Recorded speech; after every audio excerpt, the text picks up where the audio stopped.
Welcome, and thank you for joining me. I know the millions here, after all, this is the internet, are taking time to support local authors. We all thank you. For those of you who don't know me, I am a multi-genre author. That means I write stories in different categories. For example, the Killer series is a four-part adult urban crime fiction. It chronicles the life of Bulletproof Morris Mojo Johnson, a black gang leader from the South Bronx, who teams up with Nicky Nails Roxy, the son of a mafia capo. Together, they build an international criminal empire out of blood, bombs, and bullets. I also write science fiction. In fact, my first book, which I wrote over 30 years ago, Pegasus, A Journey to New Eden, is a dystopian space adventure set in now the near future. In it, I predict the collapse of the Soviet Union, the rise of multinational corporations more powerful than governments, and global pandemics pushing the move into space. Then there is the Gemstone series, a historical fantasy trilogy about mermaids, men, and dragons. The first book, The Emerald Lady, takes place during the 18th century in the golden age of pirates. It is a pirate-mermaid love story from which I will now read a short excerpt. Chapter 1, Shipwreck. Jack Rogie was a 12-year-old ship's boy, young for the position, being 2 to 4 years prior to the normal, but he was a hard worker, even if he lacked the strength needed to haul water to the men on deck. Nevertheless, he was spry and agile as someone his age should be, able to avoid getting in the way of the men working those lines and sheets. Also, quick to respond to anyone's call, and not just Captain Myers or Midshipman Simmons. He had earned his nickname, Jack Quick, by being the fastest to reach the fore royal mast and was best suited for the job of ship's lookout. Jack was in awe of the enormous size of the Rummy Gale, the biggest ship in Portsmouth, and had to learn all the stores quickly, going up and down the 4 lower deck, running the 220 feet bow to aft, and being reminded constantly in his first week at sea that all things must be done on the double. The Rummy Gale was a Dutch-built Indiaman, large and heavy, made for hauling cargo.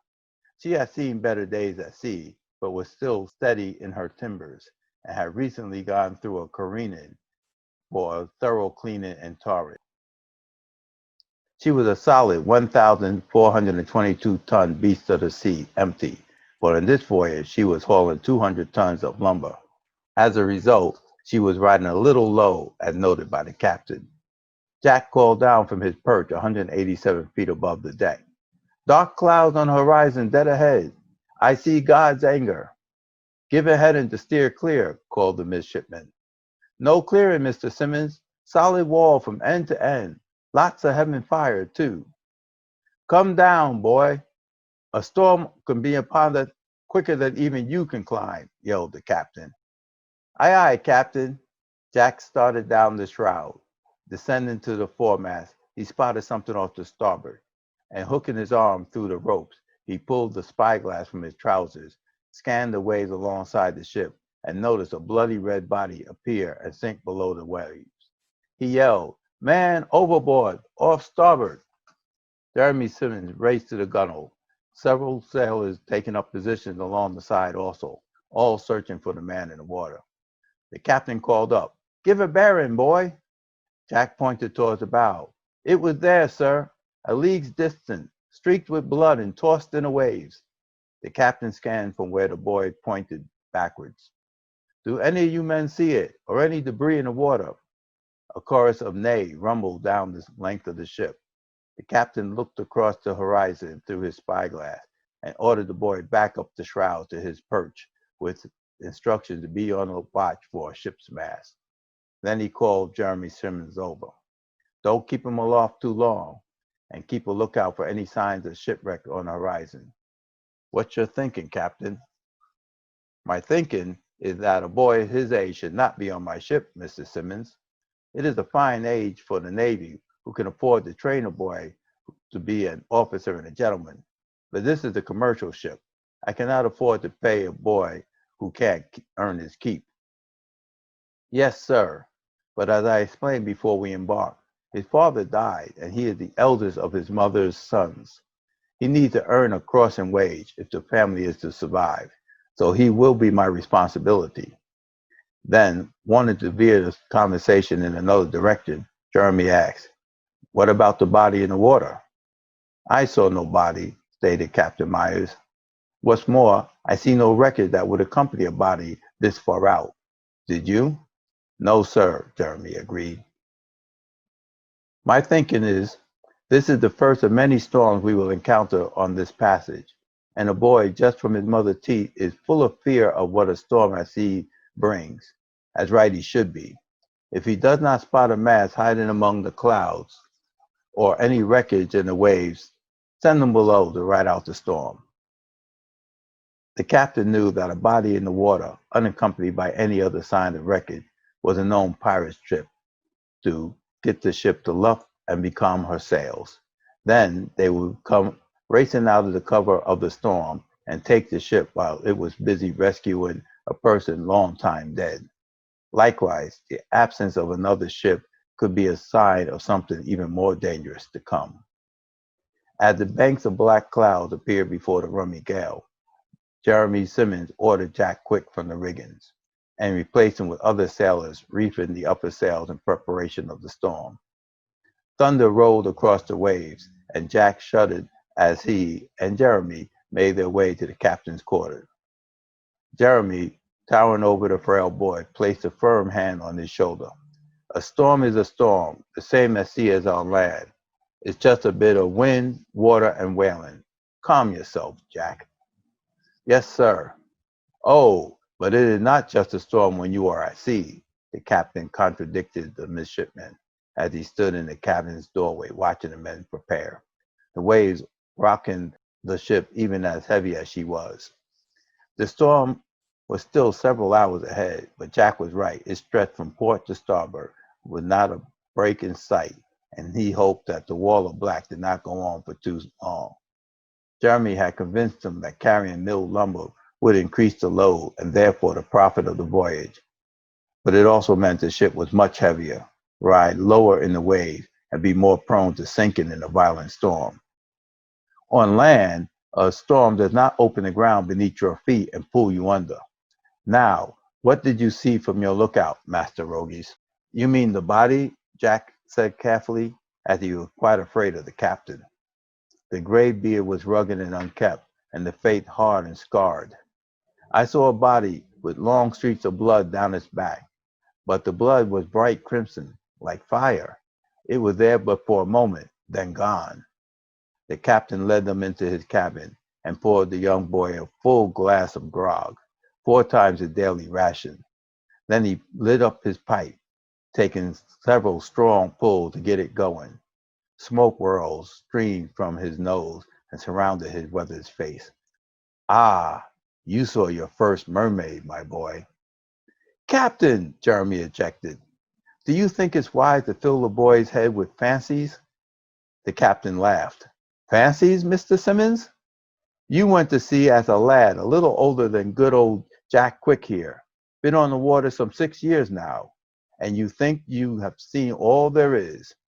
I walk the decks, and today I could walk at my father's side. I have seen monsters, fish the size of a ship that can reduce this boat to driftwood. They surface without warning and send clouds into the sky. And yes, mermaids too. They either come to lead us through a storm safely or to collect our souls for the devil. As to your giant fish, I have heard of them, although I have never seen one myself," Jeremy said, lighting up his pipe, the red glow reflecting the copper streaks in his hair, which were tied neatly into a ponytail, and his equally freshly minted copper eyes lit up brightly as he spoke passionately. "But I have never heard one credible story of a mermaid. Most are told by those who have had as many years of grog as actual sea duty, and are usually told in exchange for a pint." He laughed. "And they all end with the rum-soaked brain being unable to forget her face or the love gained and lost in a single glance." Jack's eyes widened as saucers, and glossed over as another wave rocked the rummy gale. The captain squared them up. A man might well take rum as his mistress once his heart has been touched by a mermaid, drown himself in drink as it were, to finish the job left undone by the sea. Jack, my boy, you be too young to feel this now, but I assure thee there be no purer love for a sailor than that for the maidens of the sea. You said they come for our souls. Well, not all of it reciprocated, claimed the captain. The boy became unsteady on his feet again, and Jeremy, several inches taller than the captain was at 6 feet, caught his arm and steadied him before letting go. Finish your grog, Jack, then go below and help me secure our load. That is the Rummy Gale. And I will now take questions, and thank you for paying attention and joining me here. Thank you.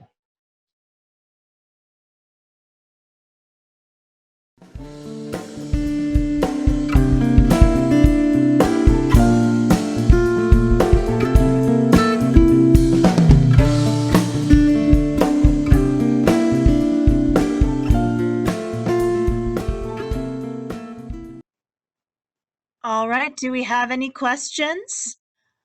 I want to know if the Master and Commander series was of any inspiration to you. Not really. I watched a lot of pirate movies, and of course, I watched the Pirates of the Caribbean, which I kind of love that story. But I have always been a pirate at heart. So when I started to write this story, I kind of like just came from the idea of I love the big ship era. Okay, that mostly answered Angela's question of how did you come up with the idea for this story. Anything you want to add? Yeah, I started writing this story as part of Nano Write Mode because I was used to writing crime stories and sci-fi stories. And when I wrote Nano Write Mode for the first time, I wanted to write something that was completely different. So I decided to write a fantasy. And since it was going to be my first fantasy, I figured I'd write about mermaids and pirates. Kofi says, great read, James. Is there a genre you prefer over another? I actually prefer science fiction.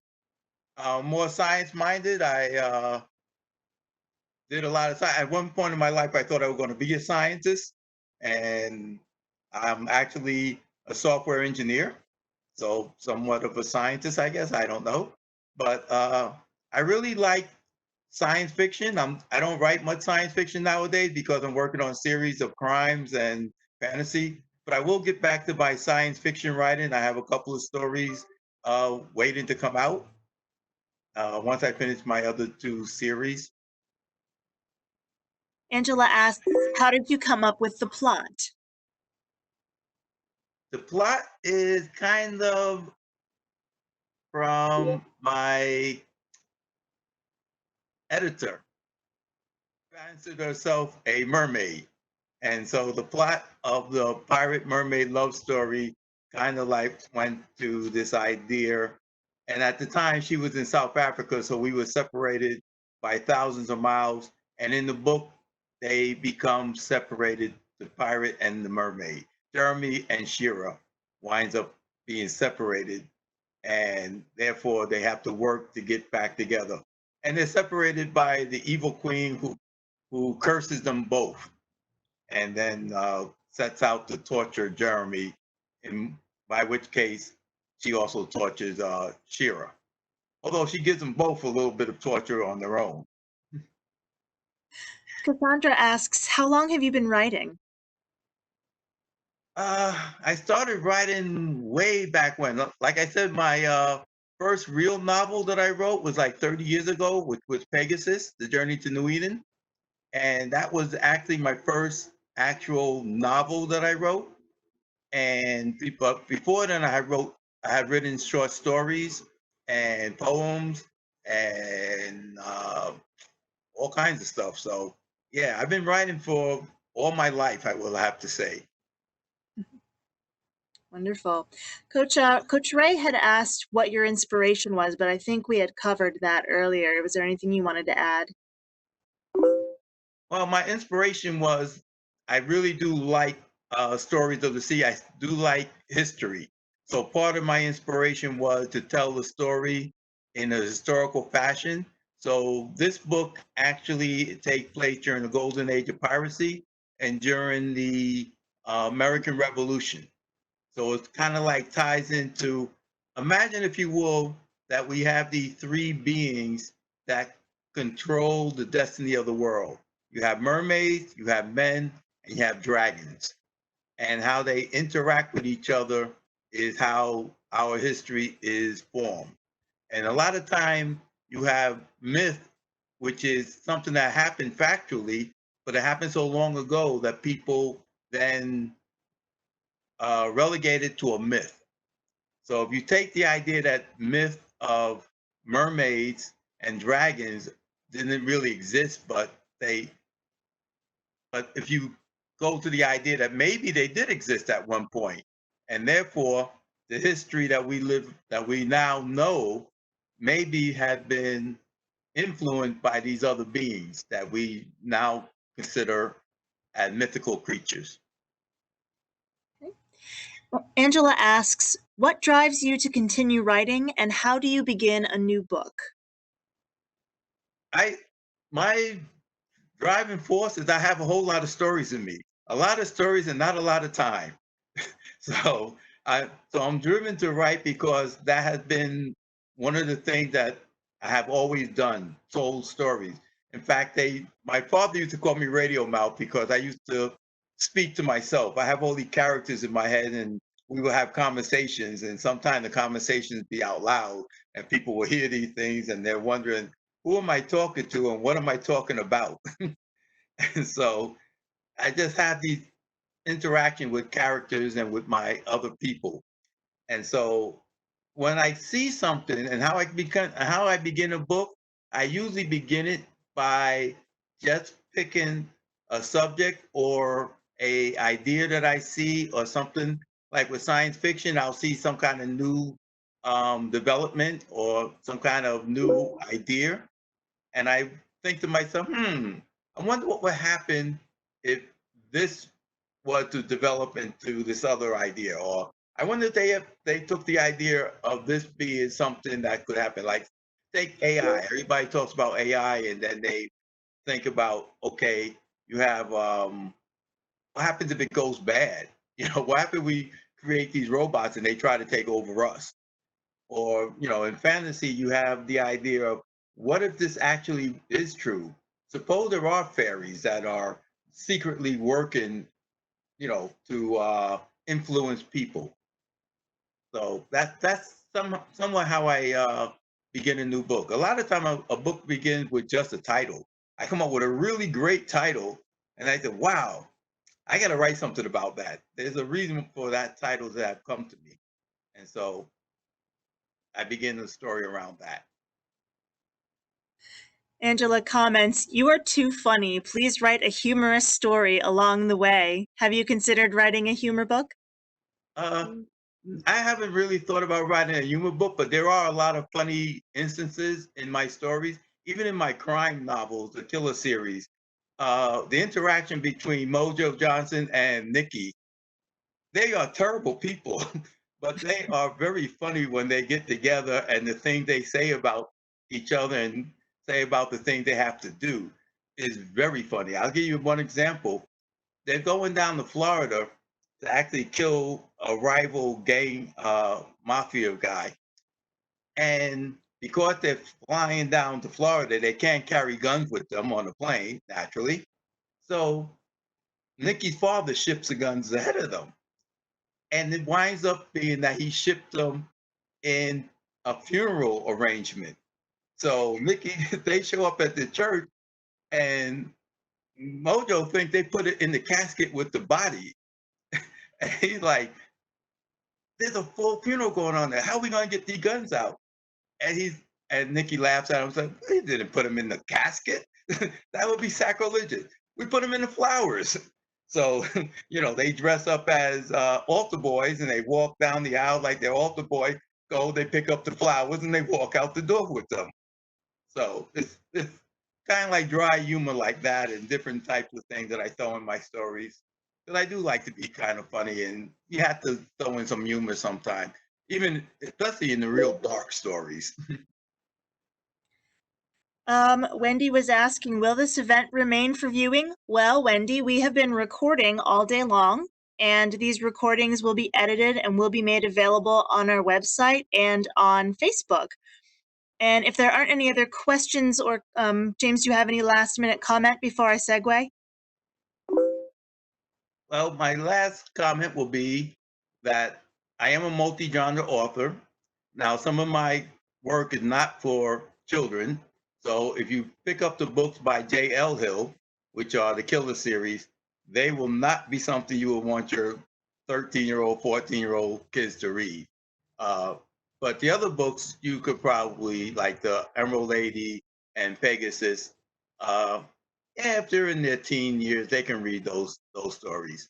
Uh, there's parts of them that you might want to say, oh, close your eyes to this, but not really bad. They're written with more of a poetic description than what the crime stories are written, which are hardcore and brutal in some cases, as crime should be.